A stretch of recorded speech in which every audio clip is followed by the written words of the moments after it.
Hello, everyone. This is W, host, High Art on the Edge page. In this video, I had the incredible pleasure of speaking with Tim Koch and Ian Masters from the band Isolated Gate. They took us on a journey into the making of this brand new album, which is filled with very unique textures and sounds. They also give a little tutorial on how these tracks came about. So sit back, relax, pour yourself a nice cup of tea, and enjoy my interview with Isolated Gate. Be ready to be entertained and educated.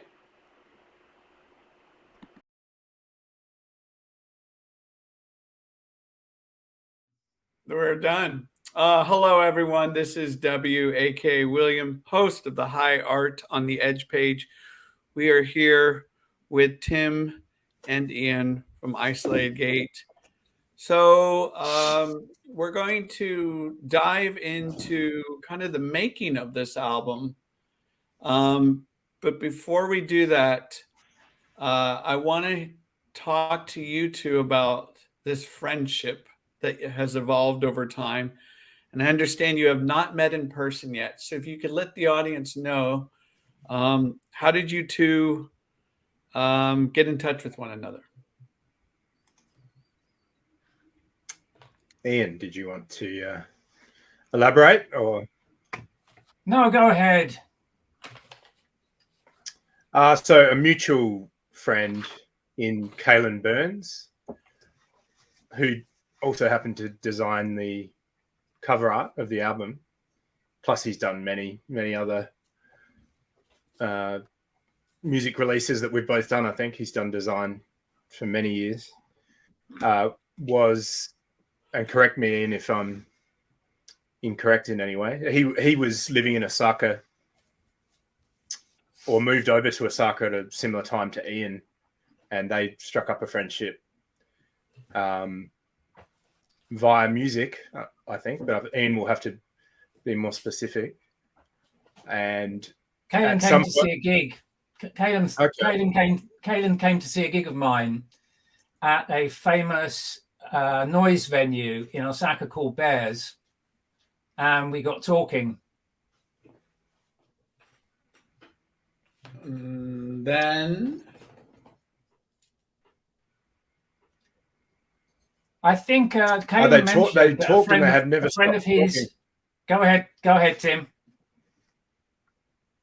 No, sorry, Ian. I was just being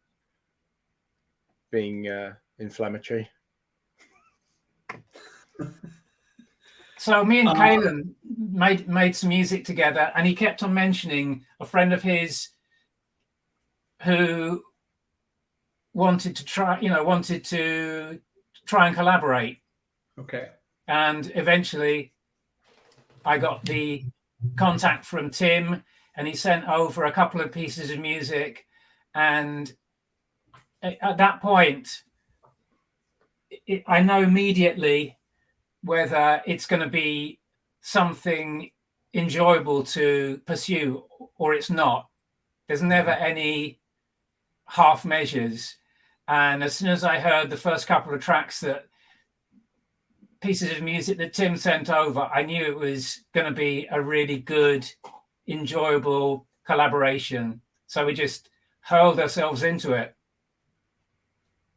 And the first piece that I think I sent Ian ended up on the album. It is track 6, I think, that we just heard, which is If We're Lucky, Monday May Never Come. I think it changed names constantly, but ended up being titled in that way. But that was the first instance of music that I sent to Ian, and he just basically did something instantaneously that worked extremely well with that guitar sketch. And I think that was the impetus to push more and more towards an album or a collection of pieces without any real master plan or any roadmap per se, just to keep going and keep collaborating as best as we could. Probably about 20 tracks, more or less, being developed simultaneously. So, before we get into a deeper dive of these tracks and the arrangements and all that, I want to know more about kind of your background. How did you get involved with music? And was that something that was kind of passed down from a parent, grandparent, a relative? When did music start taking shape and form in your life? So, Tim, I'm going to throw that question over to you first. Okay. Well, yeah, I grew up in a musical household. My dad was forever in bands or booking bands or playing multitudes of guitars around the house, and consequently my brother as well. We from high school age we just pick up guitars and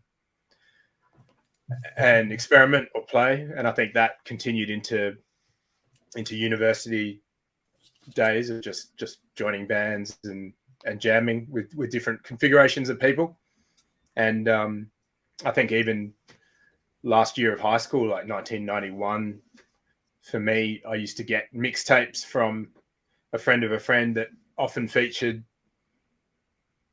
all the early 90s bands, including Pale Saints, that basically got me onto more alternative guitar bands in that sense. So from that point, at somewhere along the line, I became very interested in electronic music,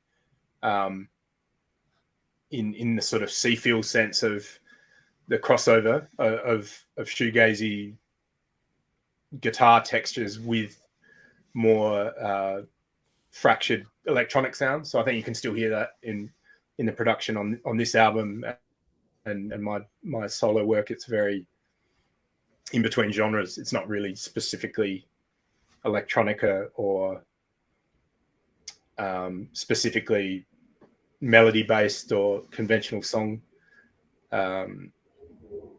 in that sense. But yeah, so for me, it sort of was literally that evolution from the massive discovery of music you do in your younger years, and just continuing that thirst for developing your own tastes as well as the way you write music. So, but yeah, it could be very different for Ian in terms of his pathway.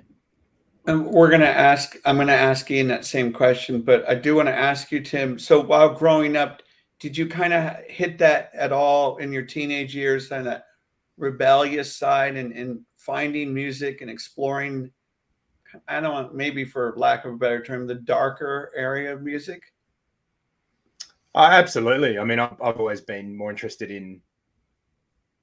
in things that exist in the periphery, I guess, like sounds that are almost commercial, but altogether different at the same time. So yeah, more experimental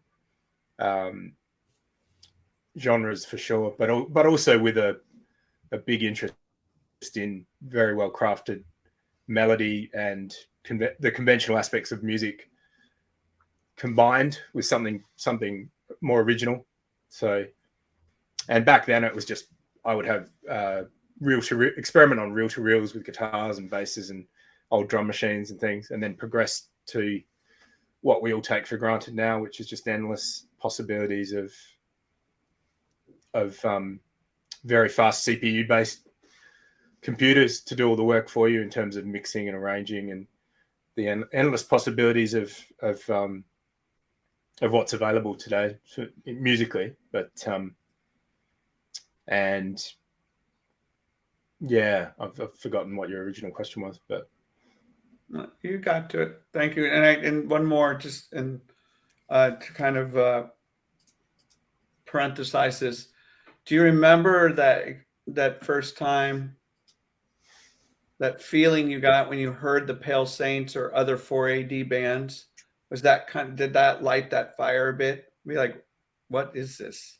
What's going on here? Yeah, definitely. As in hearing similar elements to what was going on in the UK or anywhere in the world, but also hearing how differently it could be approached. even for instance, like the way Ian played more melodic bass lines on high strings in a very non-Peter Hook kind of way. So the fact that you could approach a song very differently, purely based on the parameters of the simple instrumentation you have available. So guitar, bass, drums, voice.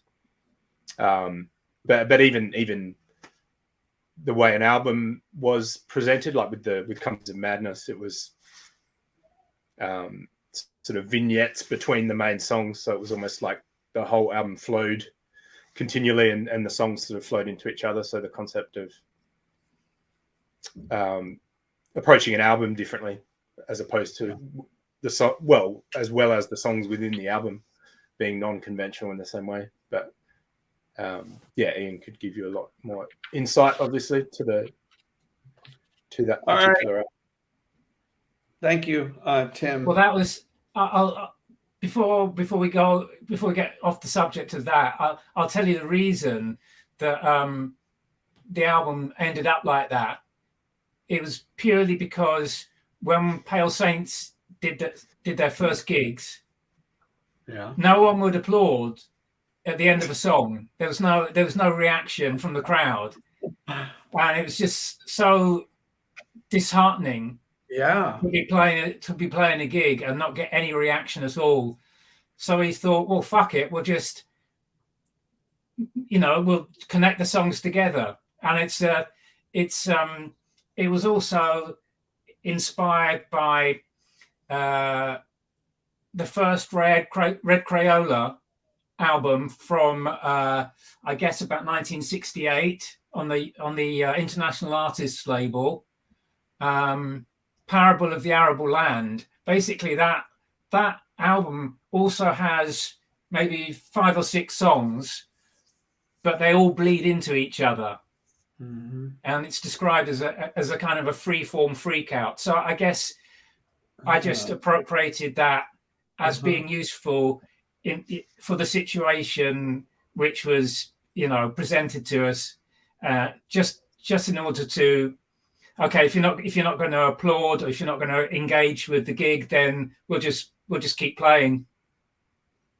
So we're not, I don't want to take a deep dive into the Pale Saint stuff, but I do want to ask you, when did that start to change, Ian?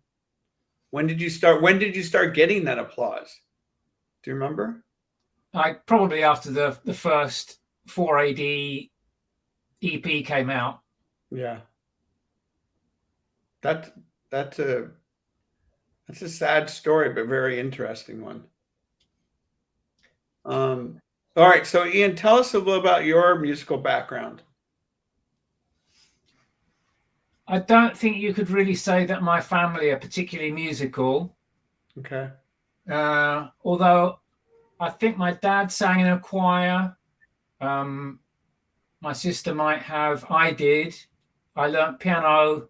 I was forced to play piano from about the age of 7 or 8, which I hated at the time, but now I'm extremely glad to have done that, because it just makes understanding music so much easier. Then I guess when we had a record player and some 78s, which my sister and me got guardianship of. So we were listening to Khachaturian and maybe some Ella Fitzgerald, all on 78s. Then I started buying 7-inch records with my pocket money and discovered Delia Derbyshire, the so-called arranger, but more or less the creator of the Doctor Who theme tune, which had a huge impact on me. Why? Because the sounds of that theme. Do you know it? No. Okay, so it was made in the BBC Radiophonic Workshop. Okay. By cutting up a lot of tape, making a lot of odd noises, but arranging them into something which could be used as a TV theme tune and be instantly recognizable. And I think that's probably the moment when my interest in odd music was probably sparked. I got given a battered old guitar when I was 13, so I taught myself to play that. And I wanted to basically make a record from my early teens. I wanted to make a record, and then that would be okay. I would have done it. Were your parents or parent supportive of that endeavor? Not especially. Okay. They saw it as especially at the time when I went professional as a musician, they thought I should be knuckling down to a proper job, as they always used to call it. So that was a cause of friction in the family. Where did you grow up? Just north of London. Okay. Why do you ask? I actually didn't know where you grew up, so I was just curious. Yeah. Very, very dull place. Okay. So that also gives you the incentive to go somewhere else. Mm-hmm. Mm-hmm. Yeah, and I've spoken to many artists who have shared about their environment. Sometimes an oppressive environment, sometimes a very melancholic environment that has kind of encouraged them and really nudged them to get out of that particular environment and do something completely different. Well, by the time Pale Saints started, I moved to Birmingham to go to university. Then after that finished, I decided to move to Leeds because it seemed like a nice place to be. Mm-hmm. And at that point, I thought, if I don't try and get a band together now, it's never going to happen. Got it. Okay. So I met Graham and Chris, the other members, and Chris was the drummer. Graham was the guitarist. They didn't have a bass player, so I had to learn to play bass, which is probably why my bass style was a little bit more like someone playing the guitar. Mm-hmm. Just avoiding the lower strings. Yeah, it wasn't intentional. So how old were you at that point? When Pale Saints started, I think I was already maybe 25. All right. Or maybe 23 or 24, maybe. Okay. So we rehearsed and wrote songs, learned how to write songs for a year or so, and then sent off demos and were contacted by a few labels, including 4AD. And then you got contacted by who we know as Mr. IVO. The big Ivo in the sky. Yes. You got the letter, huh? No, he phoned up. He phoned up and said, This is Ivo Watts Russell from 4AD Records in London. And I said, no, it's fucking not. Shit. I thought it was just one of my mates having a laugh. It wasn't Tim because he didn't know him then. Could have been Tim, but I didn't. Yeah, it wasn't. Wow. So yeah, impressive. And, okay. Yeah, but I think we both. Neither of us are particularly attached to places geographically. Okay. I mean, I'm more attached here than I've ever been probably anywhere else. But I don't know about Tim. Are you feeling like you're where you want to be for a long time? No. In a lot of ways, Australia is a strange place in terms of creativity and arts and the whole structure of or value system in terms of ranking creativity amongst more conventional pursuits. So yeah, I mean, I could easily see myself somewhere else tomorrow, in the sense that I'm not attached. Apart from, yeah. Sorry, Tim, were you born and raised in Adelaide? yes, I was born in South Australia and raised in Adelaide, but spent a lot of time in the early 2000s playing overseas and developing more of a market outside of Australia in that sense. So there was some early 2000s, there was so much more support for more listening electronic music in Europe, especially in Europe and eventually in America. And then that all gradually turned into horrible terms such as EDM and more overarching terms that just tried to encapsulate all of electronic music. So earlier in the 2000s, it was more refined in that you could fill a cultural center in Belgium with enough people to make a good living from more cerebral music, I guess, as opposed to the conventional type of electronic music that you'd hear today, much more mainstream. So that was probably a good 6 or 7 years of it being more of a feature as a shift, I guess, in electronic music being much more considered and more cinematic and atmospheric in that sense, whereas it seems to have gone a little backwards now.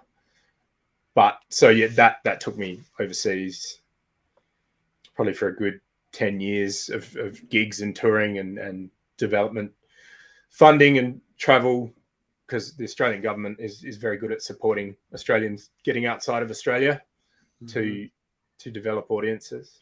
And that's what I've heard. Yes. So yeah, ended up back in Adelaide 2006 or 2007. And why did you go back, if you don't mind me asking?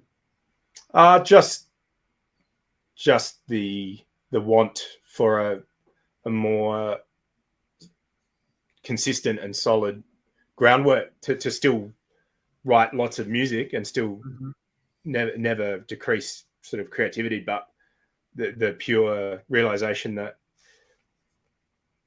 corporate slavery was the only way to get a paycheck of some description to make this second existence sustainable and feasible, really, just to have the stability of a paycheck. So yeah.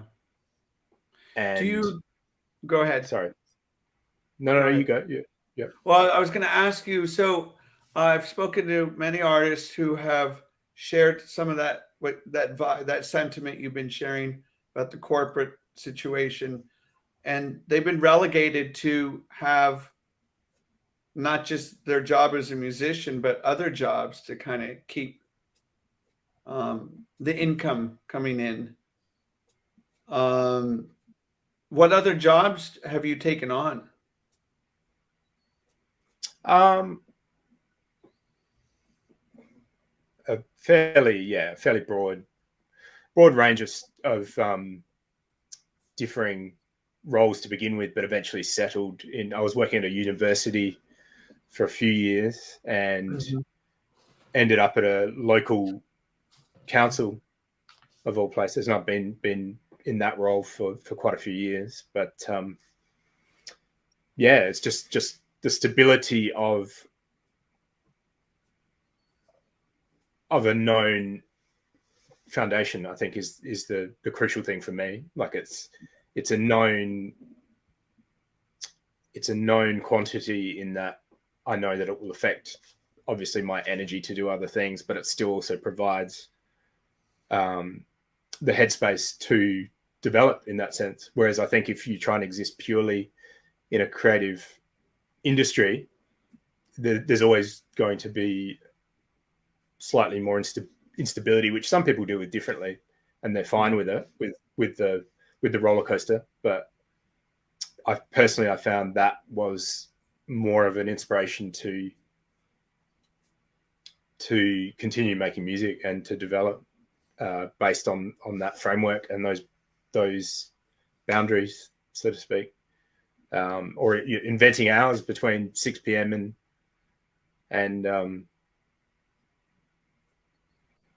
and whichever hour you choose to sleep, just inventing another life that revolves around creativity in that sense. So, Ian, when you hear your buddy Tim talk about this, what are you thinking? Is that something you kind of share in that belief? Yeah, I can understand that. Yeah. If you compartmentalize your life like that, and you do what you need to do to earn money whilst not putting any of your soul into it, then it leaves the remaining space, which you need to guard with your life, to have that space to express yourself and feel alive. I totally understand it. When did you move, Ian, from England to Osaka? In 2000. So I've been here for about 23 years. What do you enjoy about it? I've never been to Japan. What do I enjoy about it? Yeah. The same things that are enjoyable in other countries, generally speaking, but there's, even after 23 years, there's a regular amount of surprise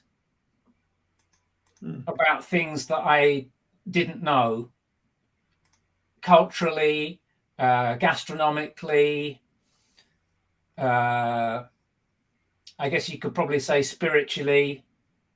And it's not, as I always have to tell people, it's not that I'm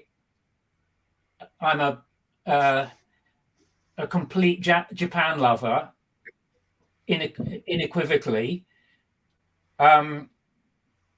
It's a question of balance and looking at what how Japan deals with certain things and where the problems are, and how England, does the same kind of things. I always felt very uncomfortable with especially in London, the undercurrent of male violence. Oh. And okay. In Japan, there really is none of that. I think it's a British disease. And are you talking about physical? Are you talking about physical violence or emotional violence or both? What do you? No. The threat of physical violence. If you look different to what is perceived as the normal group of young men in a certain area. So when I had rather more hair than I have now in Pale Saints, and it was kind of spiky or just kind of a mess. Yeah.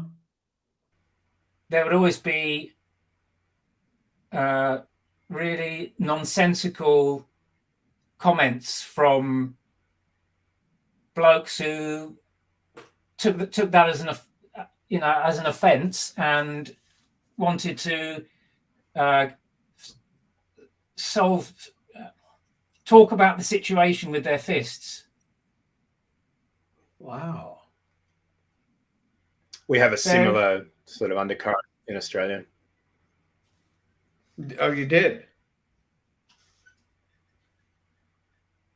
Tim, So did you face that? Go ahead. No. You continue, Ian. You keep going. The first time Pale Saints came to Japan to tour, We were here for I think a week, and the second time maybe 2 weeks. And each time we went back to the UK from Japan, I felt less safe, which is pretty shocking. It was shocking. I felt really surprised, and really that being in Japan, you don't have to watch out for yourself late at night, unless you deliberately walk through really rough areas. And in Osaka, there aren't really very many of those at all. But when we went back to London, straight away I was feeling, oh, I've got to look behind me when I'm walking back from the pub at 11:30 at night, because somebody might see that I'm a bit pissed and jump on me. And so that basically doesn't exist over here. And that's just one example of the difference in culture. So why does that rarely exist? What is it about that culture that imbues a really positive experience for its citizens?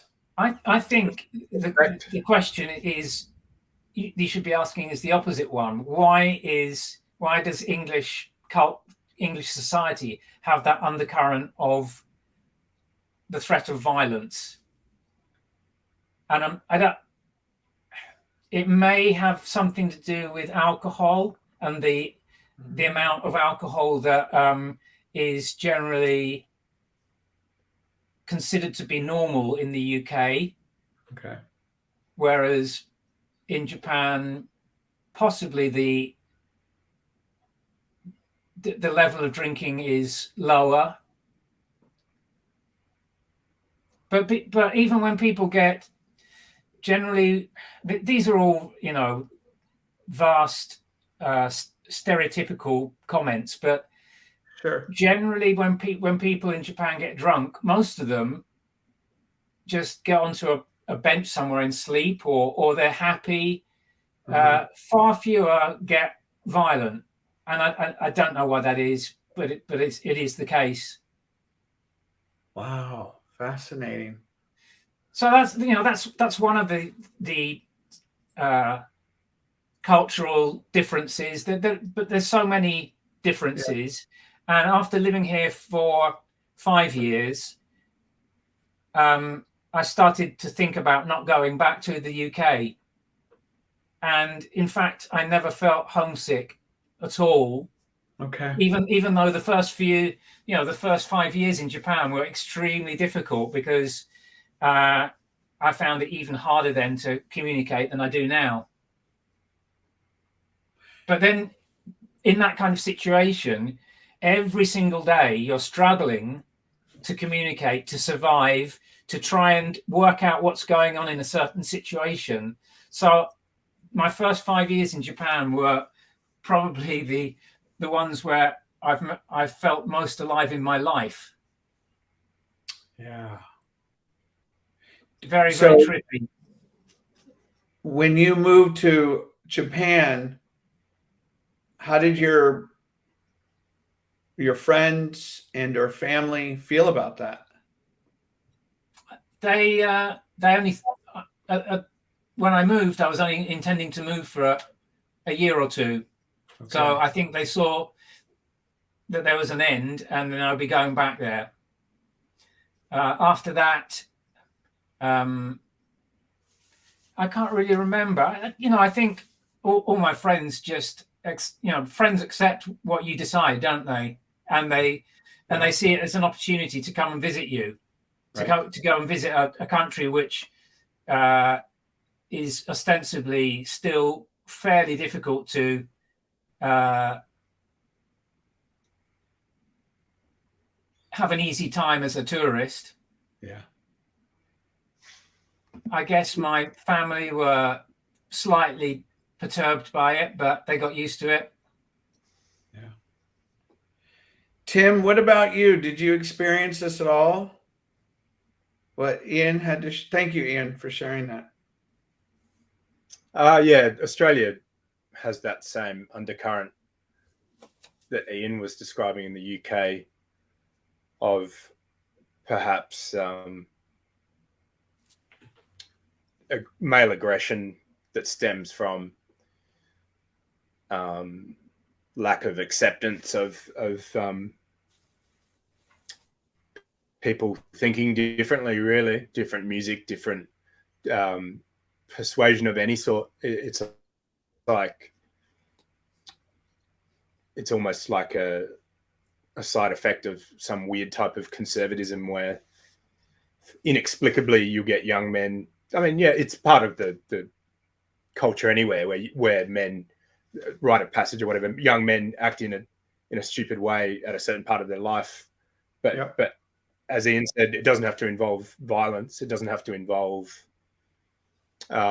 aggression or violence. It can still involve being ridiculous in a different way. But I think in Australia there is an undercurrent of redneckism, I guess, in a sense. It's just purely saying I have a right to step on you or that thing you're doing because it's different from anything I know or I have ever known. So it's just such a brash way of responding, but unfortunately it's sort of embedded in our culture in a similar way to the UK or parts of Europe even. I mean, we're all ex-Europeans here, I guess. We're all descendants of English and European people. So,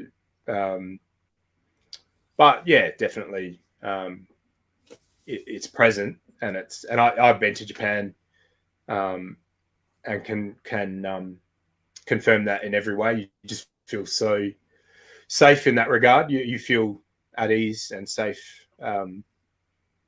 just existing. So I can see what Ian's saying in terms of a contrast to what he knew growing up in the UK. But yeah, and I think Australia has a lack of identity, really. We have no history. We have no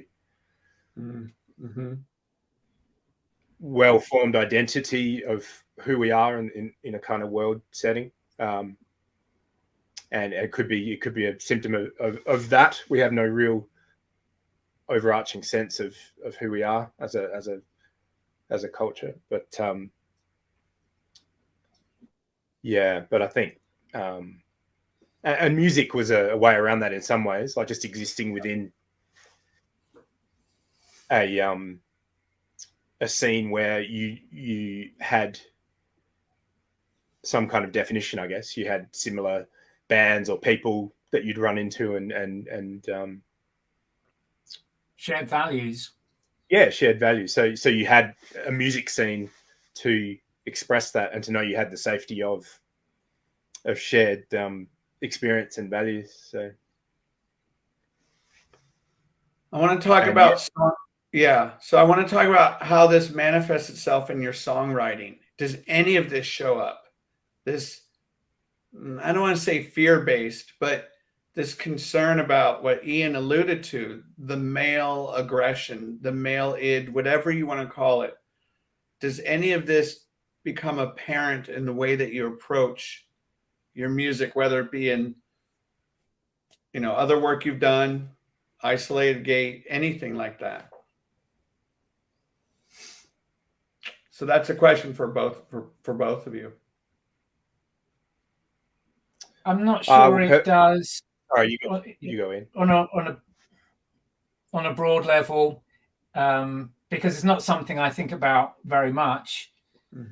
When for this album, my mind was occupied by environmental issues, fugitives fleeing dangerous war zone issues, gender fluidity, and those kinds of things, which it seems that a lot of people in a lot of countries want to squash, but it's the same kind of bullying.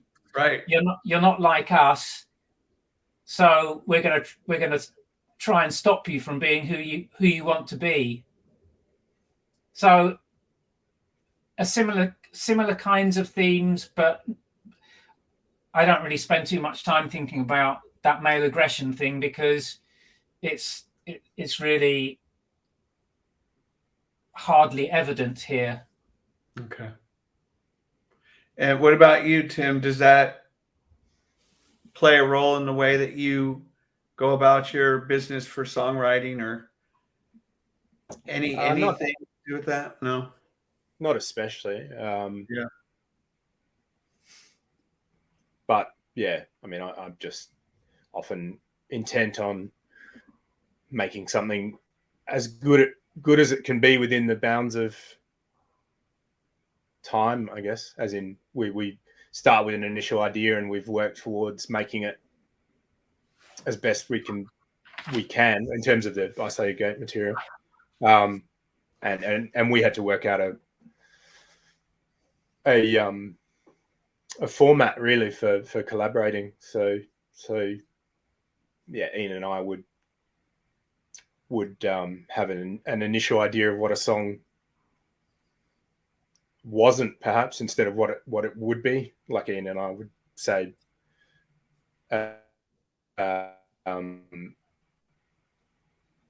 we never wanted to stick to a rigid framework, but we also wanted to have a checklist of, you know, is this sparking enjoyment in us, and is it fun to do? So that was a big component of what we were doing with these songs. And yeah, I think interesting that the songs that didn't bring that fun element out, that weren't enjoyable, we would just say, let's put that one aside and just leave it, and then we'll come back and have another go at it. Yeah. And because when you're not feeling that there's something, that there's a good track to be found, a good way into a track to be found immediately, then it usually means you're going to waste a whole load of time getting nowhere. Mm-hmm. And interestingly, pretty much the core of the 3.5 years that we were doing the majority of these songs was mapped pretty much directly to the pandemic from memory. As in, we pretty much started just before the pandemic, perhaps late 2018. Ian, I think we started talking about it. Yeah. So yeah, we had perhaps indirectly had all that sort of isolation component creeping in at differing times, because Japan had a very different trajectory, obviously, with how they dealt with the pandemic to Australia and America. But again, these different value systems in different regions being mapped onto responses to a very big event, I guess, which is ties back to what we're talking about before. So I want to start talking about the album and go from the exterior to the interior. So you'd mentioned Kaylin Burns doing the cover art there. So Kaylin comes to you with this idea, both of you, and then it just gets discussed and try again. We're looking for this. How much latitude did Kaylin have in the design? Because it's a wonderful design. Well, the cover art was a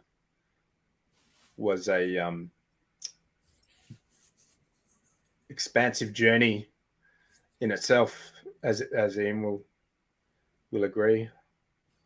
It was a very long process of going through different contenders, and I think we actually started with this design a long time ago, and we went through a cycle of all kinds of different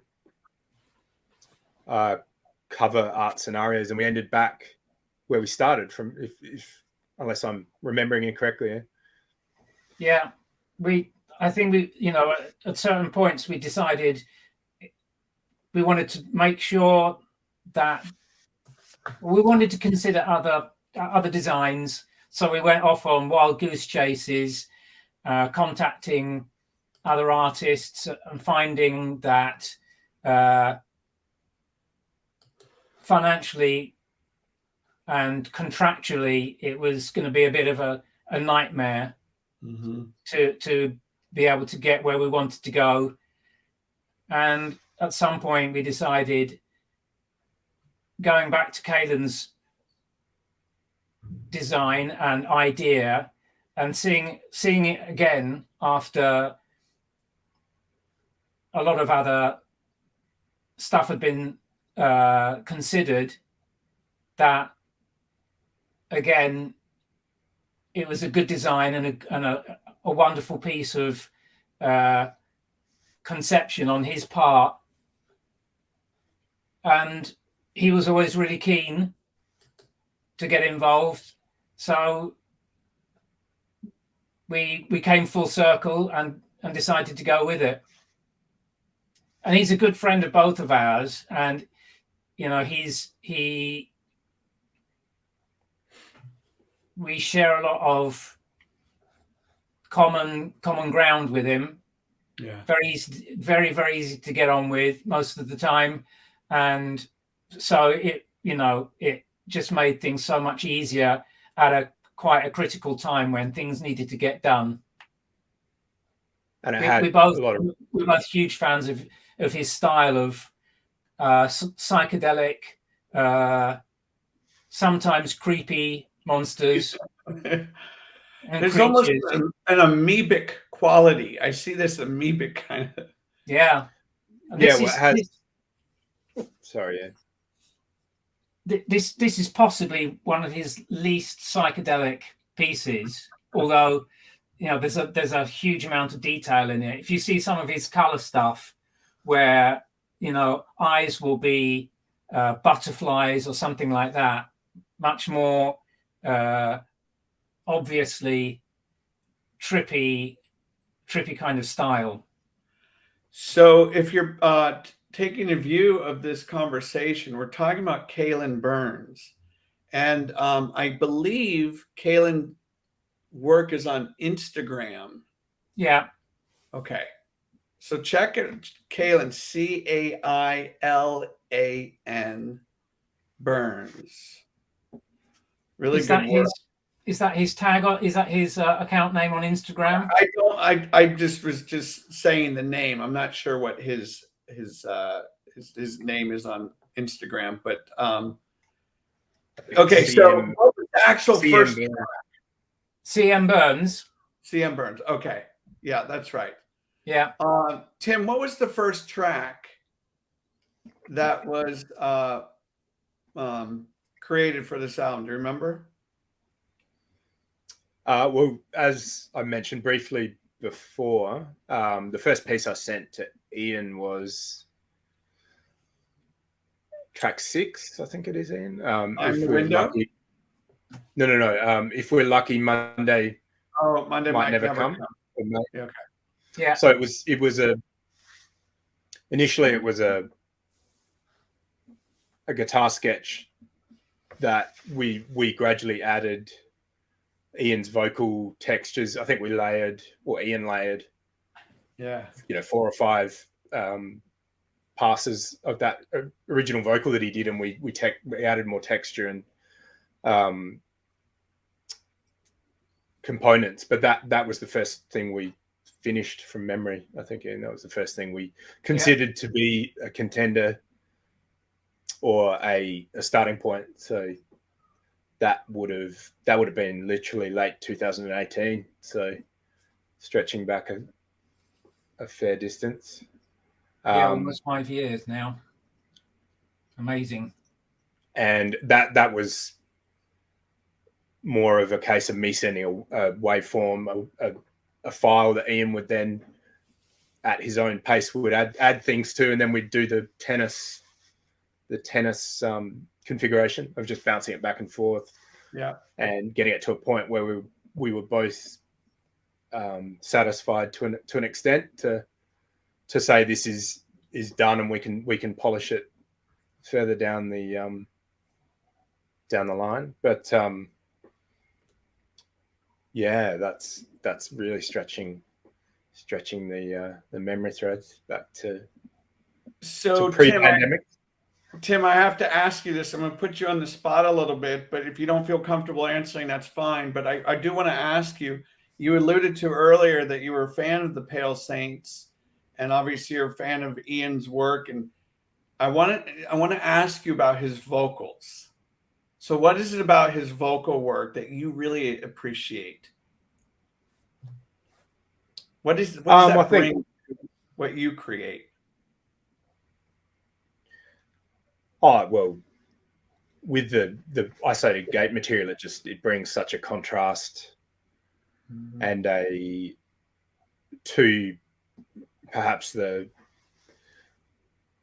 to my style that I've become way too accustomed to, the pitfalls of how I write music, I think. And it regardless of Ian's vocals and lyrics, even his creativity in terms of assessing what's already there with a song idea, and his sensibility and the way he approaches constructing or deconstructing an initial idea, I think is very crucial to something becoming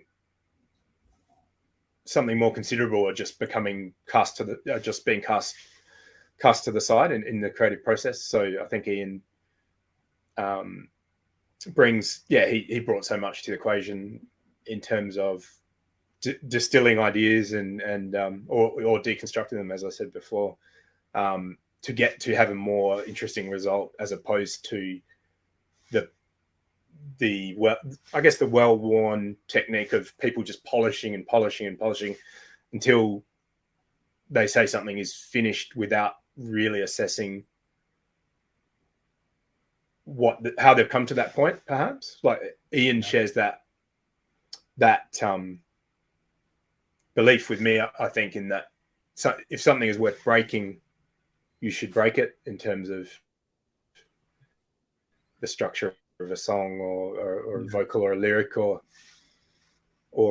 perhaps to second guess your first instinct with composition or songwriting. And but on a pure aesthetic level, I think from way back, it was the amazing clarity of Ian's vocals in the first two Pale Saints albums, and all the EPs and associated bits and pieces and his bass playing that really spoke to me that, this is someone who likes to drive a wedge into conformity in terms of songwriting, and that really sort of appealed to me, knowing that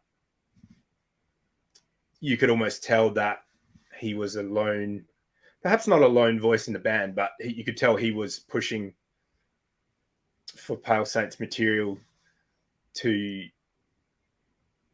develop in that way, where perhaps, Ian could obviously tell otherwise, but it seemed like the band had an expiration date in that sense, because Ian was, and that's what I admired in Ian's contribution to the songwriting as well as performance or any aspect of the band. I could tell he wanted to push it further, and all the consequent projects that Ian did in terms of Spoon-Fed Hybrid and ESP Summer with Warren was a direct sort of continuation of that appeal of that, the way he approached creativity. So, but Ian could obviously elaborate on whether it was a sort of creative clash of creative ideals in the band. But yeah, Ian, what do you think about what Tim just said? When Anything you want to share about your Well, vocal work? first of all, I want to write him a big fat check, of course. The crate of champagne and the 3 boxes of caviar will be on your doorstep tomorrow morning. On top of the existing arrangement we have. Oh yes, of course, yes, which we don't need to go into.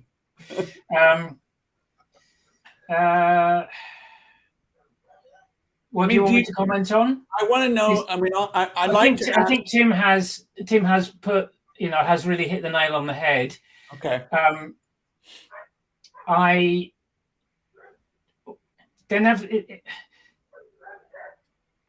There's always something more interesting to be done when you don't get into a bad habit of making songs or making music the same way every time. Yeah. If you do that, you don't learn anything about your own possible potential. And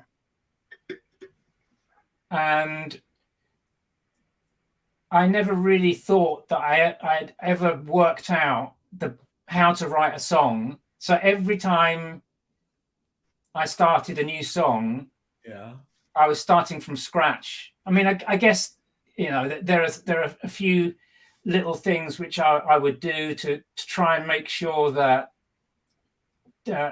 anything I contributed went in a different direction. But when you start off with such amazing sketches, which are so structureless, it gives you complete carte blanche to go wherever you want. So, how would you describe your vocal techniques, your vocal approach, and how have you grown with your vocals? How have you pushed yourself? I try and find vocal melodies which seem like they're not going to work, and then try and make them work somehow. Can you give us an example from this album? Any songs in particular that kind of stand out? Or from another piece of work, another band, where you felt like you were really pushing and really stepping outside of that comfort zone and feeling okay with that?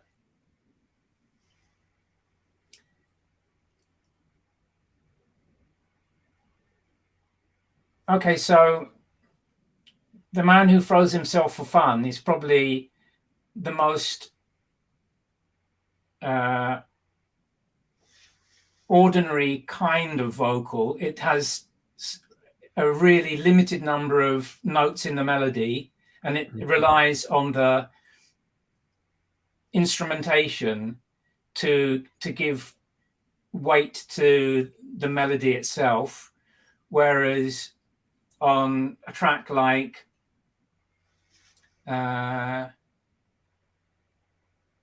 first track on the album, the great Brain Pulsates, yeah, that was a giant sprawling piece of sketch to start with, and I had no idea where the melody should start or where it should go. But after scribbling furiously in notebooks for a week or so, certain odd little melodies started to appear. And as it was basically partly a song about inviting somebody to enjoy what's going on inside your mental universe, I thought the melody should not be a usual melody. It should shoot off into odd places as much as possible. I'm getting the sense that in this conversation, with all due respect, I'm getting the sense that both of you don't mind parking yourself inside the unconventional side of life when it comes to creating art. It seems like that's where you are most comfortable. It's got to be so much more interesting to explore and anywhere that's going to produce something different. Yes. I think we both know Tim knows that he can churn out large amounts of music for a certain album, and it's, you know, it'll be it'll be completely cohesive. But I think I would say he's also far more excited when he's got a completely new place to go to explore, and I feel the same way. Tim, did you want to touch on that? Yeah. I mean, absolutely. That's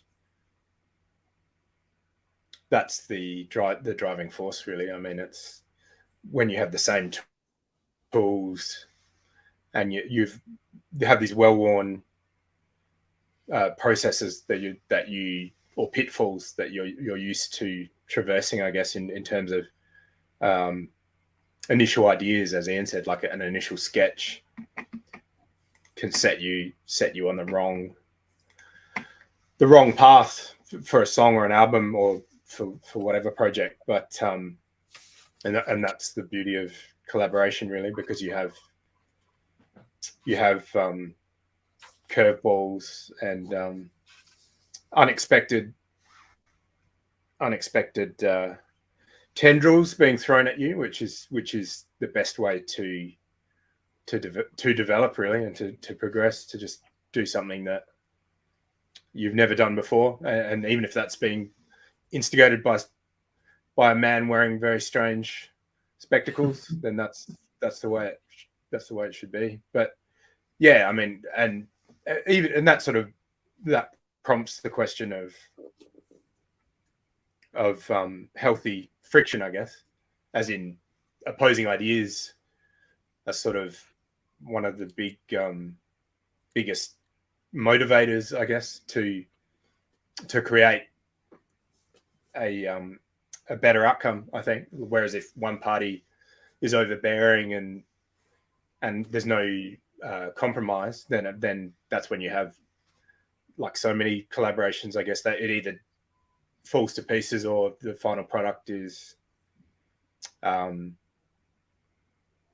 skewed in the sense that someone has always conceded in any situation to the stronger party, so it's always going to end up a certain way. Whereas I think Ian and I, whenever we tussled with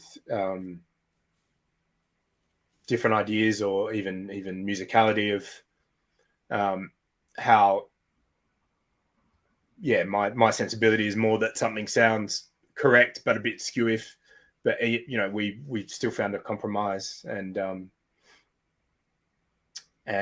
managed to find a better outcome than either one of us would have found otherwise. So that was I think that only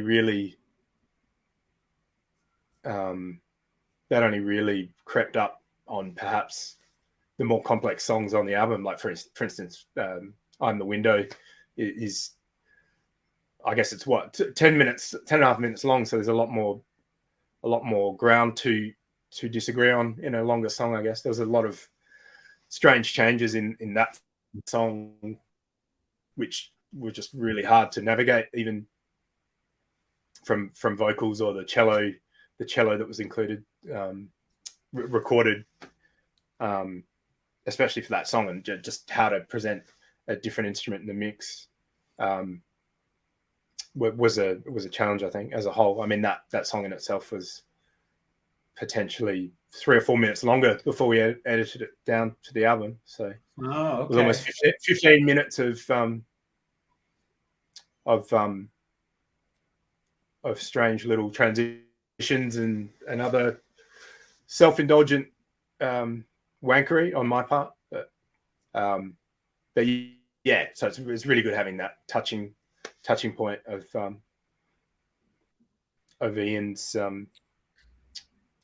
absolutely different viewpoint of how something should take shape. So that's invaluable for more unconventional songs, which, I mean, yeah, a lot of the songs on the album have unusual structures, and perhaps confusion is bliss is the only thing approaching a continual pop or sort of rock band structure in that sense, whereas other songs have aspects of that more conservative structure. But yeah, we usually just throw it out the window when it gets too prevalent, I guess. Yeah. I'd love to see if both of you could share kind of the process, the making of these songs through these programs that you use. If you wouldn't mind screen sharing. Okay. Do you want to go first, Tim? Yeah. Okay. Well, yeah. Quickly, I can show. That's if mine. we flick over from you've got Ian's. Yeah. Cool. We need to get yours on the screen. It's not on my little. Oh, okay. Cool. Give me a second. And here it is. Okay, here we go. Go for it. So that looks like a matrix to me. That looks like crazy Tetris. I just don't. What is all this? So this is the main program that I use, just Ableton Live. It's just a music arranging program that also lets you incorporate synthesizer instruments and waveforms and everything. You can just chuck it all in the one timeline.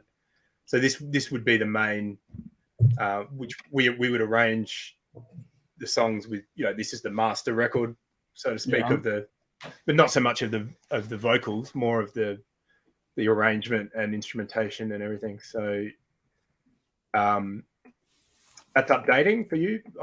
From my, you can see my mouse pointer moving around, or I'm just checking. Cool. So yeah, I mean, this song would have started from the initial sketch, which was potentially more electronic instrumentation. So perhaps it is.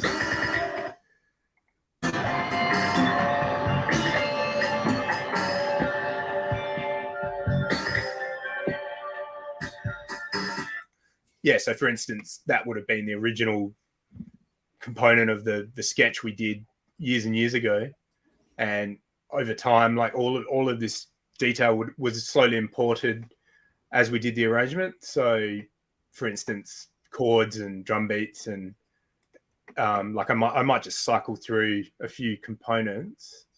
So you'll probably just hear some bass lines or basic rhythm channels and all extra things that Ian's thrown at me, or vocal effects and other aspects of the song. So if I just solo out some components.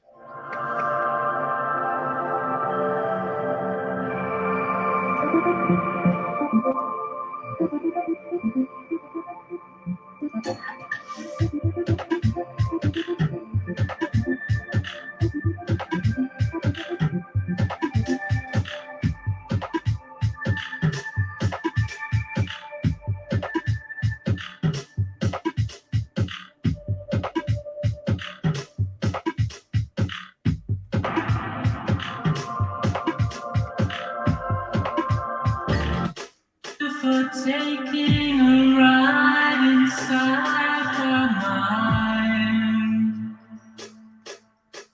So, can I ask a question right there? Yeah, for sure. Like, jump in at any time. Okay, so that was obviously Ian's vocals there, right? Yeah, I So just is dropped that it in. something he sent over to you, or is that something you? How did that? Yeah. Tell us that one.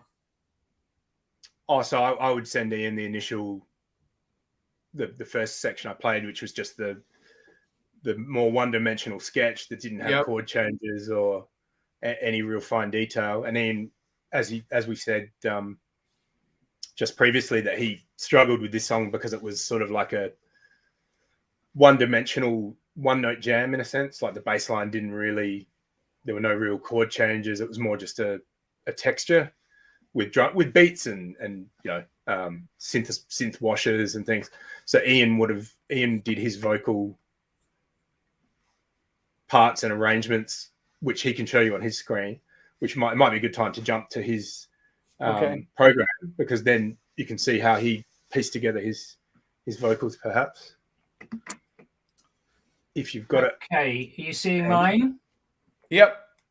So I think this will be Tim's original sketch, which is now highlighted. Okay, so I'd have that, and then I'd my vocal is where?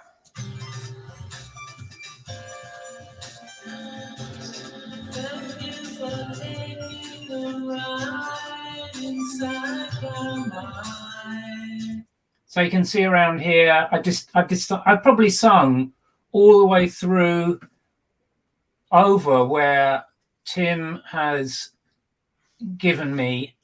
Yeah. And then I'll start getting a sense of where the vocal is best placed, where I can repeat parts and start chopping things up, and trying to get a sense of where things feel like they should go. And then after I finished that, I would send them back over to Tim again, and he'd sit them in possibly in slightly different places in the arrangement, unless I said, I'd like you to keep that where I put it for a while, and we'll try it like that. And then while he's kind of working out how he feels about what the vocals are doing, I go back and I start to do some other messing around, like maybe a bit of granular synthesis, using a file of something that already exists in the project.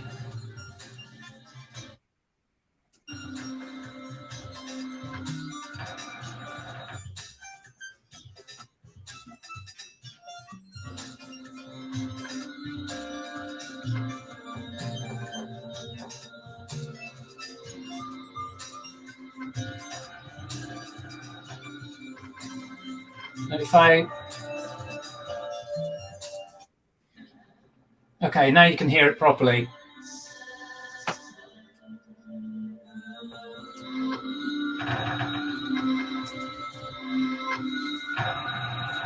So I'm using stuff that's already existing in the project, and I'm just starting to have fun with it. Yeah. Because when we start really arranging all the other pieces that we have, there's always space for some extra little odd bits that are going to give it a lot more character. So this is the stuff of songwriting. I don't understand how this even comes to life. So for example, Ian, when you are creating these vocals, yeah, you're hearing this music. As you're hearing the music, is that when you're coming up with the themes in your head, or what you want to say, whether about the environment or whatever it is? Like, where does that take place, and how does that take place? And it's just incredible to me. I know that's very I'll- cerebral, but I just want to know. No, I'll listen through what Tim sent until I start to get a sense of what kind of feeling my lyrics should have. Yeah. Then I'll have a couple of beers, turn the microphone on, and just start humming or trying things out. And probably 90% of the stuff that I do is rubbish, so it'll get thrown away. Yeah. And at the same time, I'll start to find that little parts of phrases are popping up in my head. So I'll start jotting them down and seeing how they can be connected into some sense of comprehensible sentences and it's usually when you allow your brain to shut the fuck up and just stop interfering with what it's very tempting to say, oh, that's rubbish. What are you doing? That's not going to make a good song. As much as possible, I've learned to just turn that filter off, scribble down pages and pages of lyrics, sing ridiculous melodies almost as a kind of palate cleanser, so that I can then go back having erupted a little bit and done something stupid, and just by keep doing it and doing it again, eventually something which is a little bit more special than all the other stuff will be allowed through.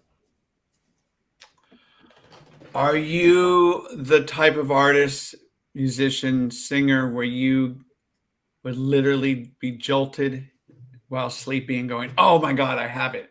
I've got the vocal work piece right there. From when I'm asleep, or yeah, not often. Although I have woken up with a bad hangover and a children's theme tune, which I would, I'd pick up a handheld recorder and sing it. But generally not that way. Generally more sitting and listening until something that seems a bit more interesting finally appears, and usually without my interference. So I'm only going to push on this because I don't know if I got the true answer. So if you're feeling pushed, you can just tell me to F off. But I want to know, what do you think of your vocal work? I have an instrument which makes a certain sound. Yeah. And my attempts to sing in different, to use my voice in different ways has never really appealed to me. So I just try and use what I have to the best of my ability. And do I like my own voice? Yeah. I guess I don't dislike it. Okay. And at times it can produce sounds which, if I'm honest, I'm content with. Other times not so. I feel as though I've never written to you in any way that expresses my appreciation for your vocal work, but I've always enjoyed it, and I'll tell you why. It provides for me a feeling, and I'm not saying this is what you're going for. This is just what comes to me. Yeah. It provides a feeling, particularly when I got interested in your work with the Pale Saints. There's a sense of melancholy. Yeah. It's anchored down in this feeling of There's a bit of the London clouds, the rain, with a little bit of sunshine peeking through. Not much. And there's some quality to it that's always resonated with me. I'm not intending to project melancholia. I think it's probably just the way my voice sounds, and maybe the choice of words plus the in addition to the tone that my voice normally produces. Oh, I've never analysed it, and I don't particularly feel like it would be a healthy thing to do. So I just carry on. Yeah, I've heard it said a few times that it's melancholic, but yeah, maybe I don't know how to do anything else. Writing lyrics. Do you enjoy writing lyrics? That process? When the lyrics come out fast, I do, but when I've got a block, it's not enjoyable. How do you unclog it? Time, space. Go for a walk, paint some dogs. Harm marsupials. Harm marsupials. Drink a couple of beers. Anything that if you have a block, then the worst thing you can do is to sit in front of the screen or sit in front of the music and beat yourself up over it. I'm sure Tim would agree with that, although I don't think he gets much writer's block. Do you? No, it happens. Yeah, I think you can feel it approaching, and then you just find a way to. It's best to do something else, isn't it? Yeah, to reroute it, and literally go physical labor. Go and build a wall just to deconstruct it, because it's something different than to empty your brain out. Yeah, than the process. Yeah, exactly. Yeah, but it's. I mean, I had big stretches of 2 or 3 years at a time, and I'm sure Ian will agree, where there's just nothing, or there's not nothing, but there's no intent to want to finish anything. It's just more about picking up a guitar and playing guitar, or pulling that harp out of your armpit. The armpit problem. Yep. Yeah. Ian, is there anything else you want to share on that screen? Yeah, just towards the end of the song. Yeah.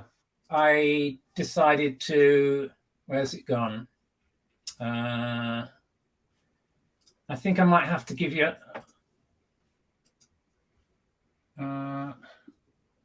Let's take that one off, and then try and put another one on. I usually have a screen with all the parts on it, and then when we get towards the end, I'll start making an arrangement which I think works, and then start chucking more stuff at that. Let me see if I can find it. What program is this you're using? This is Logic. Okay. So it's if you a user of a Mac computer, it's integrated extremely well with. Can you see my screen there, ready to come in? Yes. If you can chuck that in. There we go. Okay. So.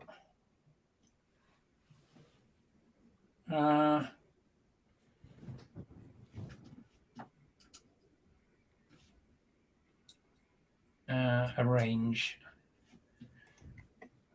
So this is not Tim's arrangement, but just one that I use to try and generate a few more ideas towards the end. And I felt like something a little bit frothy was needed. So I came up with this part.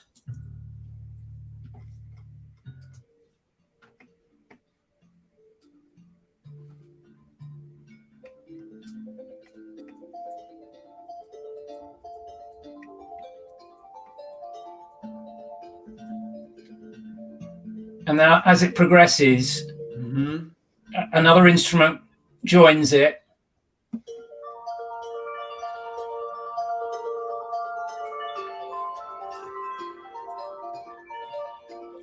Fascinating.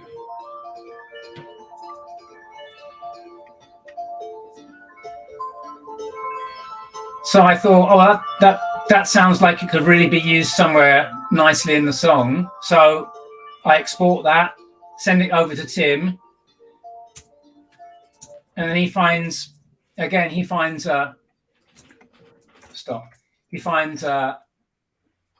place to put it. And I think this is possibly the place where Tim decided to throw some completely different chords at the. So I think over this, some vocals come in, and Tim decided to just put some some chords that had not appeared in the song until this point, and give it a whole different twist.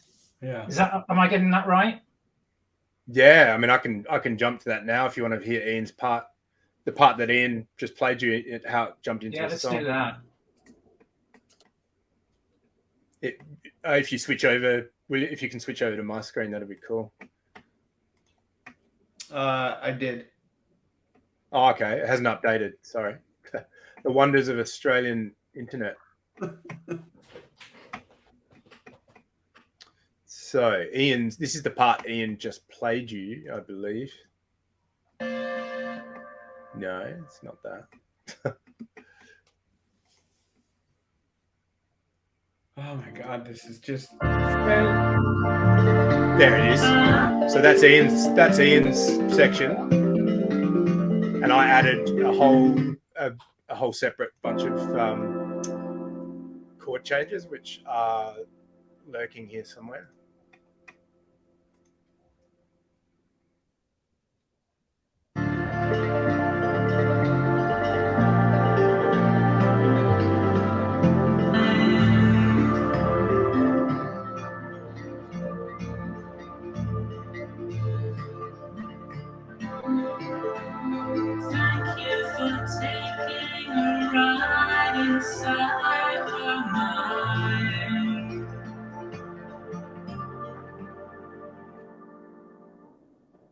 So it's almost like a song within a song, because Ian opened it up by coming up with the melodic part that he played to you. So that really just sort of snapped off a whole new section of that initial idea, and just turned it into a new shape, which was great for the song as a whole, because it's got a whole coda type section, if you want to call it that, and melodic. That's the way. It's like it's like tennis, because an idea is sent to the other person. They hear it in a slightly different way, or they hear something which could be added to that. So then that gets incorporated. Those two parts go back again, and it just, it's sometimes it's difficult not to over egg the cake, but right. It's not as easy as being in the same room together, where you can have an almost immediate reaction and say, let's put that there. Right. So that is frustrating, but if geographically speaking, and for COVID as well, it was either this or nothing, and we got to the stage where we could manage it fairly well and not be slowed down. Set up, drop boxes where we could just dump files in and pick them out, within minutes, and try to keep the flow and the enthusiasm going. Do you guys ever sleep? You can sleep when you're dead. Yeah. Yeah, well, it's a very good question. I think personally, I've lived on 5 or 6 hours of sleep for so many years, just to not have broken, fragmented sessions, just to be able to cohesively finish things. That's just the only answer that I have to finishing, as opposed to this problem that a lot of people have of only being able to start new ideas and never develop them. I mean, it's about sleep deprivation, basically. Comes with it. What about you, Ian? You ever shut that brain off, or is it just constantly moving? It's never moving. I have to push it.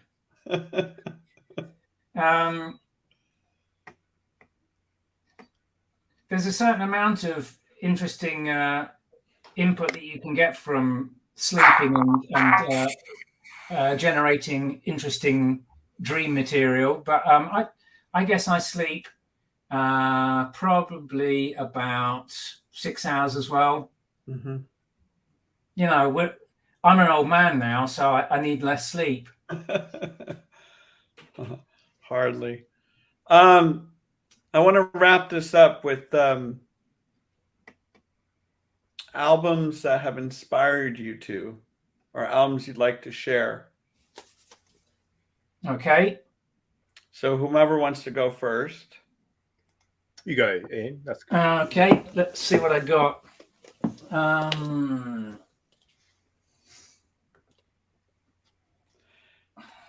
Okay, this is a masterpiece of 60s soundtrack work. Hang on, let's get me into the. There we go. Yeah. It's called The Belladonna of Sadness. It's by a Japanese, basically, it was a jazz musician called Masahiko Sato. And in addition to making a lot of jazz albums, I think at the beginning of his career, he was asked to write the soundtrack for this rather raunchy, scary 60s or 70s animation, which may or may not be still on YouTube. But the music is very, very darkly psychedelic, absolutely fantastic.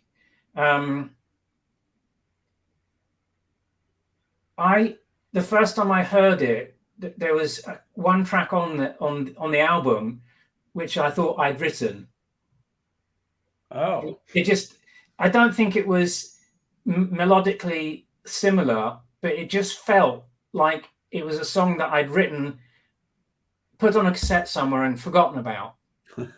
But I thoroughly, if you haven't heard this, no, you really need to hear it. The original was on I think an Italian label, but this is the Finders Keepers reissue, so it's not hard to find. Okay. Absolutely superb. Tim. Perhaps a bit more obvious, but yeah. Flowers of Romance. Is that Pill? Yes. Yeah. Got it. Okay. Public Image. Yeah. Just purely for the connection to perhaps what we were talking about, songwriting, or the concept of abandoning a band that is in the process of abandoning everything that they've done to that point, perhaps, as in it should have really been a chaotic mess, but because of experimentation, it came out being quite a mysterious and limitless album in a way. Like 1981, there was a lot of change coming out of conventional punk, and like post-punk was really going off in all different directions. But to have a band that just reinvents themselves for me, kind of encapsulated that energy that Ian and I were talking about. The fact that you might just be in a room full of strange instruments, and you can still find something absolutely original and yeah, totally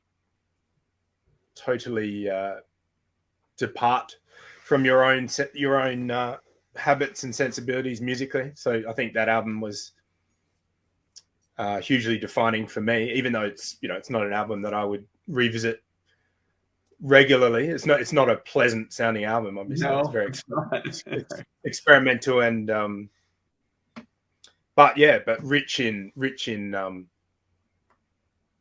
strange recording techniques. Like if you dig deeper and look at what Nick Launay and it was even Martin Atkins and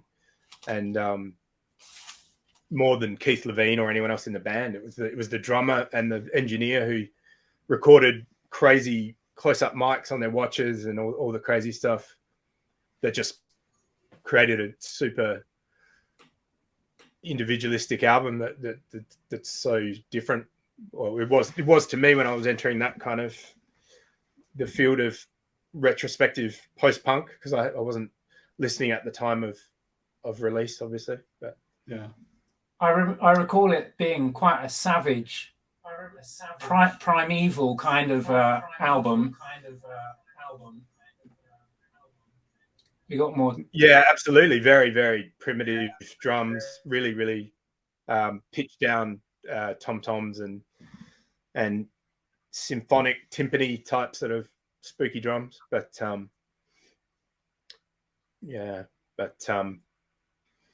think I like that concept of a band totally stepping out of their normal configuration in that sense. So yeah. And I obviously, I'm sure you heard the news about his wife passing a couple of weeks ago. Yeah, very, very sad considering the journey. Yeah, of Alzheimer's, I presume, where it's just that gradual decline. Did you hear the song that they released like 6 months ago, maybe, called Hawaii? I did, yeah. I was really taken back by it. It was like, wow. And I guess they're going to release some new material. So, yeah, very, very different band these days. Yeah, but it was sort of the first 3 albums that had that indefinable kind of raw energy that always seems to become exhausted with a lot of bands from that era. But yeah. What about Ian? Any others you want to share? Oh, you have to unmute yourself.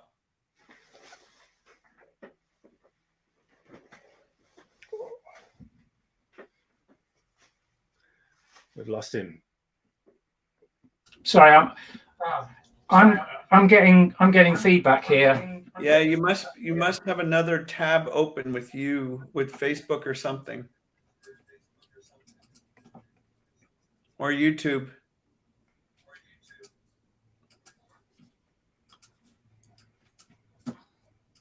Let me just check. Okay.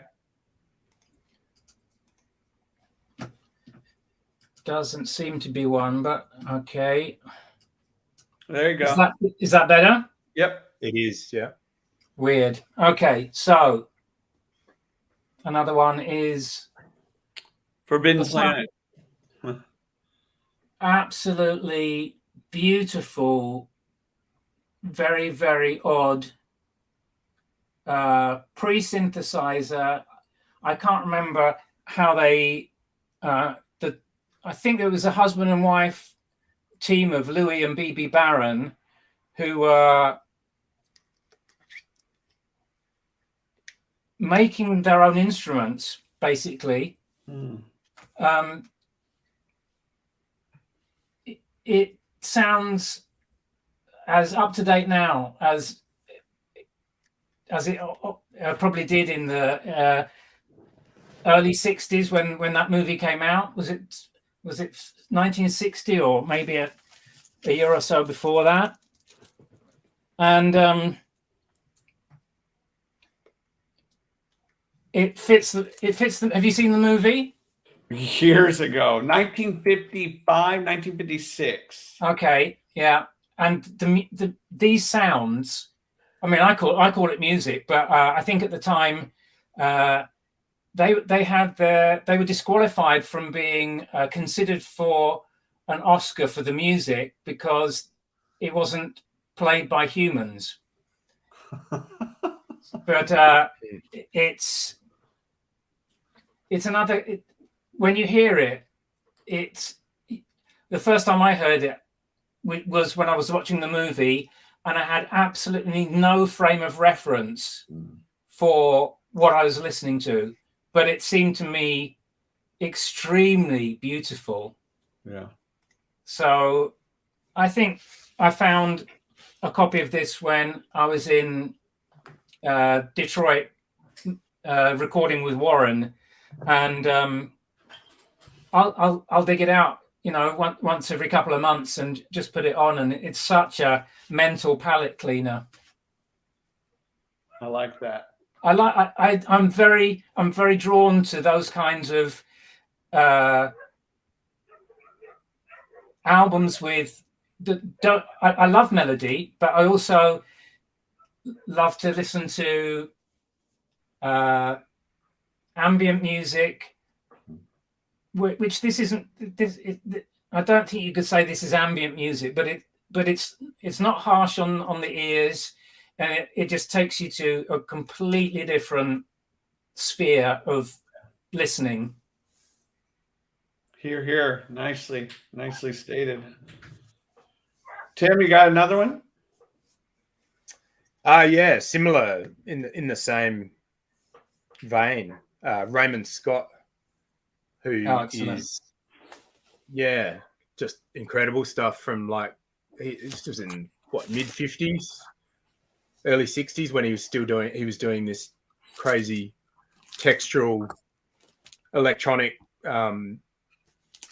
compositions that no one had ever really heard that level of sequencing of electronic instruments at the time. And you can see he's just got a ridiculously complex studio setup of just machines he's invented or other people's synthesizers. But yeah, just listening back to this stuff and seeing the time of the timestamp on these compositions is just ridiculous. To think in the 50s he's doing such complex electronic arrangements is just mind-blowing. And you can hear his influence in everything, Kraftwerk or all the sort of more German-based electronic stuff, Krautrock and Mouse on Mars. It's incredible that someone was so futuristic sounding in essentially mid 50s, early to late 50s. He was doing a lot of that stuff. But is he like the pioneer? He's one of them, isn't he? He doesn't get as much kudos as he should, I think. Yeah. Whereas you had the bigger coverage of your 70s film scores, your Vangelis and Michel Jarre and stuff, because there was so much more coverage at that time, I guess, in the media, in pop culture with film scoring and whereas he did jingle writing as well as all this experimental stuff, but it just didn't have the same audience, I suspect and suppose. But those recordings sound so great because he and his presumably had a few members of staff helping him or people on his team. They were making these sound generators, and they were completely bespoke. So people could approximate the sounds, later by using synthesis or something like that. But they sound like nothing else. Similar to the BBC, was it Radiophonic Workshop, in terms of it was like a whole sound unit. It was like a research unit in that sense. Yeah. Like exploring sound and not for commercial purposes. Yeah, I guess a lot of their stuff was for radio plays and the like. Yeah, but they also did.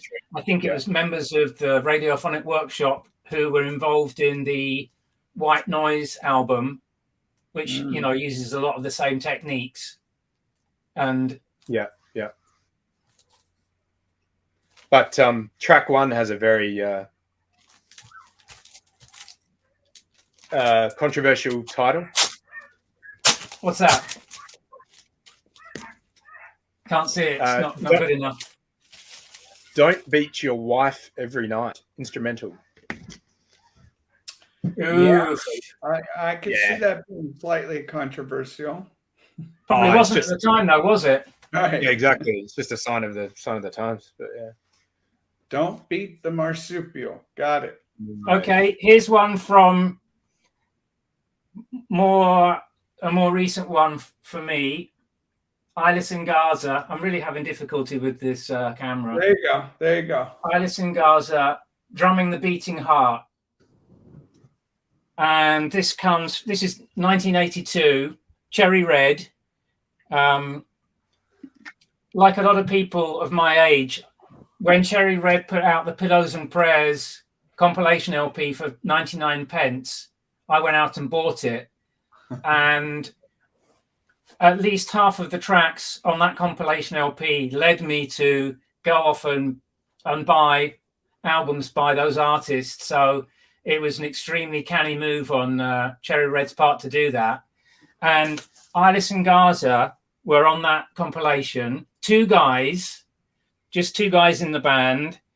And when I was at university in Birmingham, they came and played a gig in a pub, in the upstairs room of a pub, a really rough pub. So there would be skinheads fighting downstairs and hitting each other over the head with billiards cues, and lots of young indie kids upstairs listening to strange music.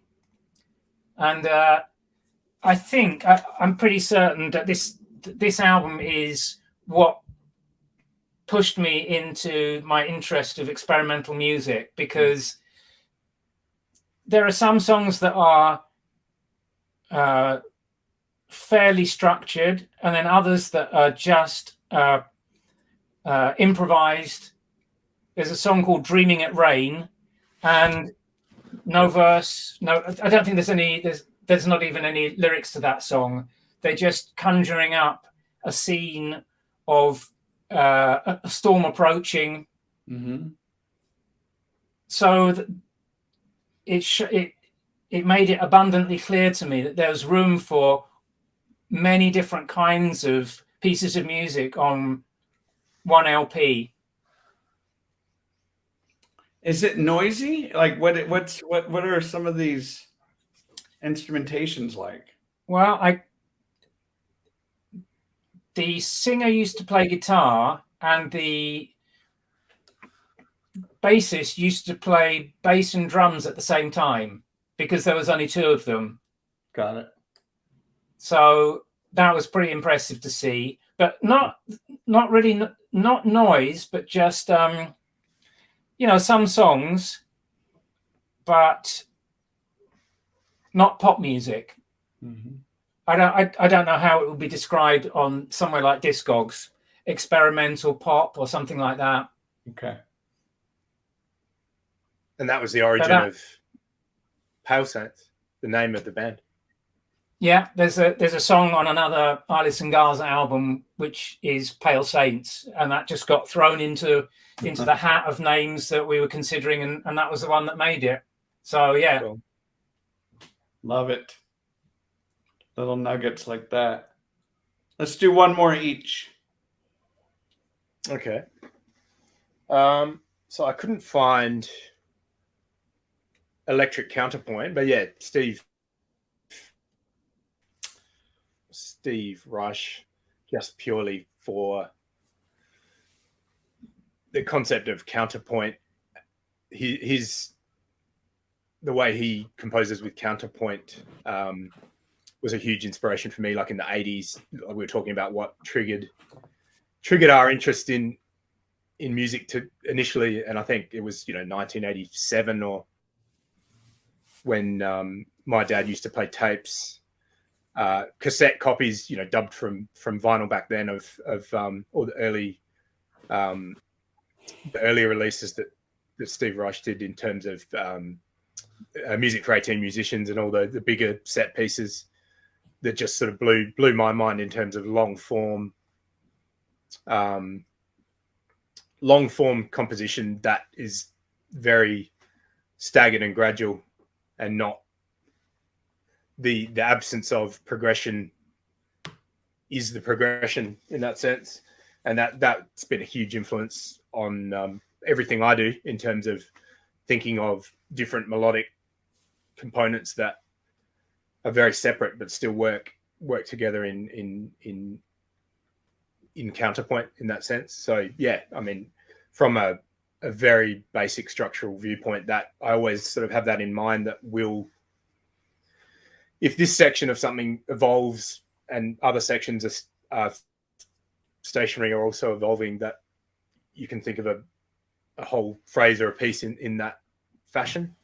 So in terms of counterpoint being different elements or aspects that seem very misshapen still find a way to be in harmony in some ways. So yeah, so purely from a inspirational compositional perspective, Steve Reich has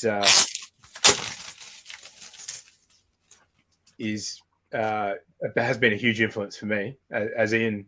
Yeah, we're both huge fans. Throws it in the bin. Huh? What was it? What did you say? Oh, I was just enjoying your sound effects. Yeah. Okay. Well, I think the Steve Reich influence is obvious on our first EP on what's the track name of that track? Insincero, or I was thinking of the Sky Has Died. Oh, okay. Yeah. And I think at various times we've both referenced Steve Reich in trying to, push little bits of that kind of influence into the song, and sometimes it's worked and sometimes it hasn't. Okay, last one. Leica. Good Looking Blues. One of the best bands of the, I don't know, was it the mid 90s? Margaret Fiedler was, what's his name on this one? Guy Fixon. Guy Fixon would have engineered it probably, I guess. But he was in the band too, yeah. Oh, was he? Okay. Yeah, I think he. Okay, yeah. And then Lou Ciccatelli was the drummer, and just all the polyrhythmic stuff going on, where to the extent where you couldn't really work out what part of the bar you were hearing, and he didn't care. Samples used in a really eclectic, joyful way. For me, seeing Leica play live in London it's probably one of the best gigs I've ever been to in my life. Dancing for probably from the start of the set to the end, and just feeling elated.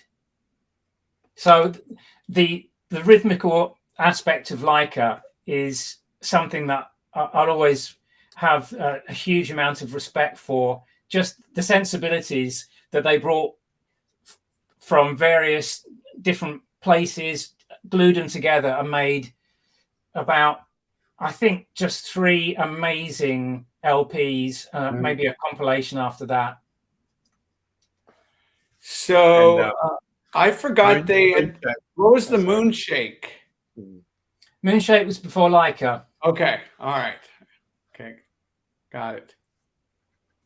But some similar vibes on a few Moonshake tracks. Similar kind of amazing rhythm section. Yeah, Leica was kind of like an extension of that, wasn't it? Or maybe what's her name? Margaret Fiedler's band when she parted ways with Dave Callahan. Yeah. We've lost him. So we've got some stuff to give away, haven't we? Before we forget. We do. So if anybody's there, if anybody's still out there, we've got some homemade record bags, which, hang on. There you go.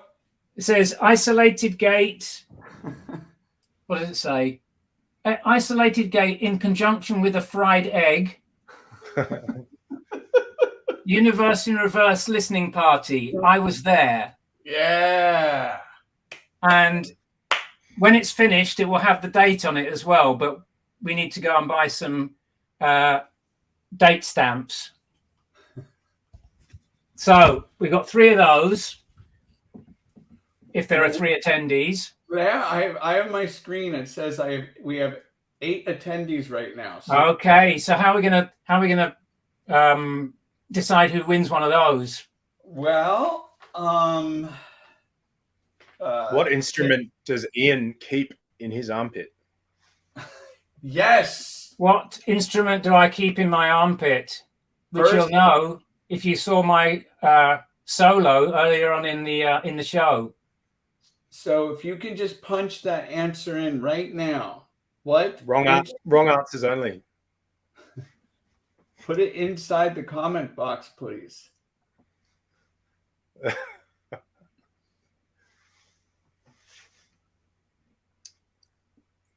We could be waiting for quite some time.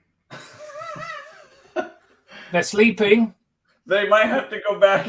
They're thinking about it too hard.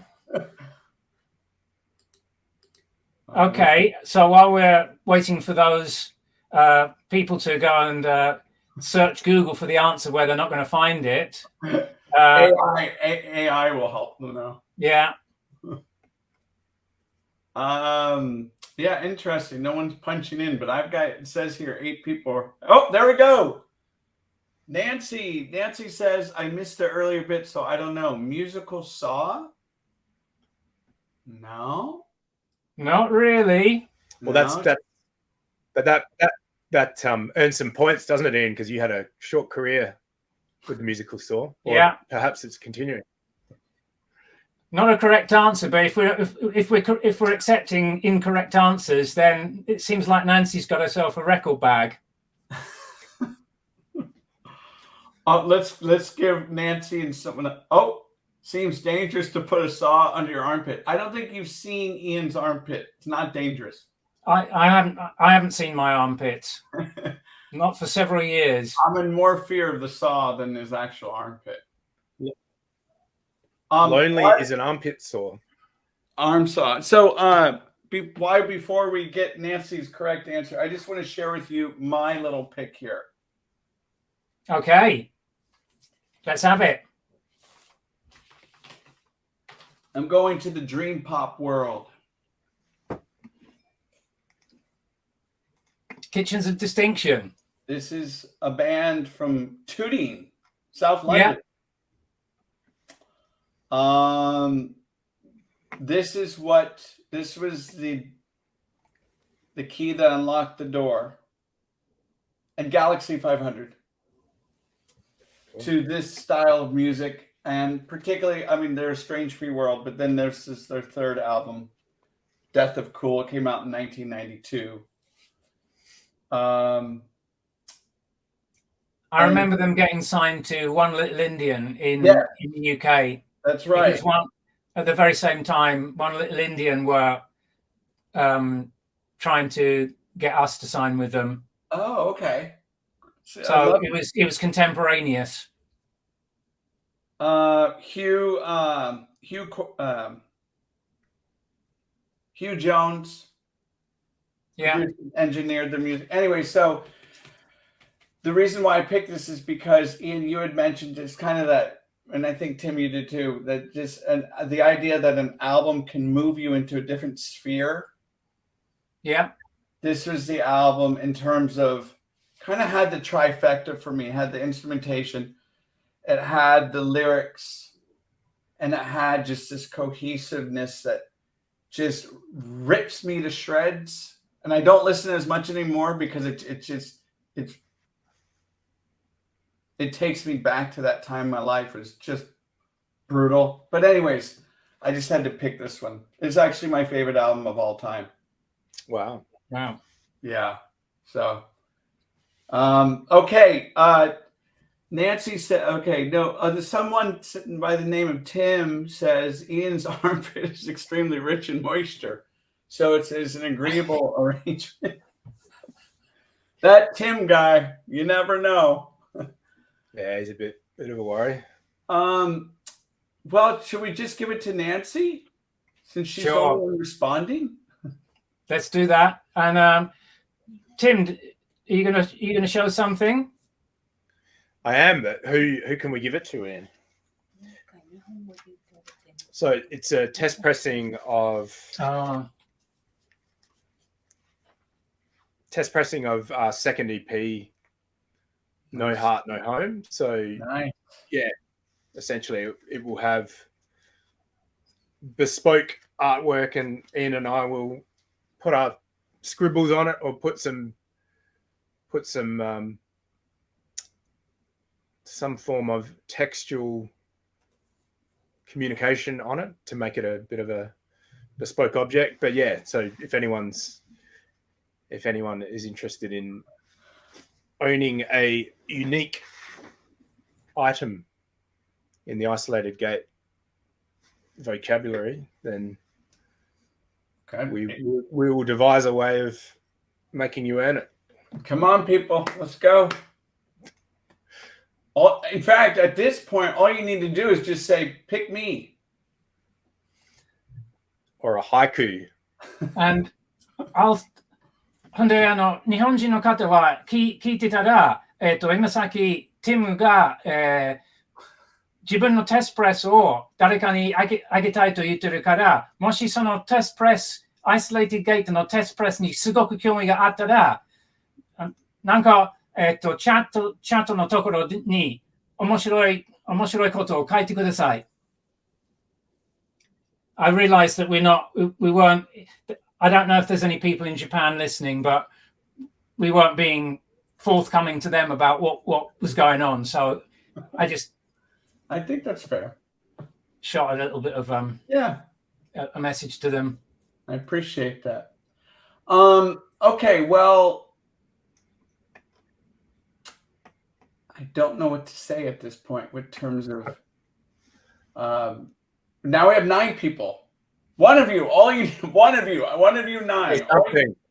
Just say for me, or I would love that. Thank you.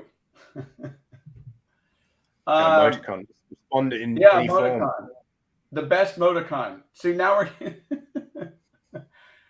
if they don't do it, your test pressing safe. There we go. I would love that's that. Me. Thank you. Okay. Someone else has replied. I think that's is it Jace? Sweeney? Jason. Yeah. Do you know Jason? I do. Jason has a role in colliding the Isolated Gate parties together as well, as in he was integral in Ian and Kaylin sort of having some common ground. And I think he suggested that Kaylin go and see Ian in Japan when he was playing that gig. The gig that Ian mentioned. Were you playing at a gig, Ian, or you were at a gig? No, I might have even been playing the saw Oh wow, there you go. The armpit saw. The armpit saw. Okay, Ooh. so Jason will receive the test pressing, and Nancy Novotny Oh, yeah. will receive the bag. Okay, Ian's great. voice. So please make sure that you give your address to William. Can they just message you? Jason is local to me, so I can Okay. throw it like a frisbee and it will land in his backyard. So Nancy, thank you for participating. If you just want to reach out to Tim or Ian, just message them and they will just give your information. We'll get it sorted. Yeah. You know what, guys? This has been awesome. My mantra for these events is pretty simple. There's two pillars: education and an entertaining experience. We got it right here. So I want to say thank you very much. We're hitting the 3-hour mark. Just like that. You're very welcome. Let's do it again next week. Oh, I was saying tomorrow. Tim, thank you. No, thank you so much for having us. Yeah, it's been a blast. It was a lot of fun. Yeah, it was. And I'm going to leave it up here on the High Art on the Edge page. And we'll also be on YouTube as well. So it's not going anywhere. Okay, great. Thank you very much. Thank you everyone for tuning in. We're on Sunday with Karen Koch, an artist that really delves into the texture and the sounds of life. And we're going to be discussing her new album, which is fascinating. She actually went to this racetrack, recorded all these car sounds, and created music around it. So that will be on Sunday, 10 a.m. Pacific Standard Time, 6 p.m. UK time. Thank you, everyone. Take care. Keep listening to great music. Peace. Bye. Thank you so much.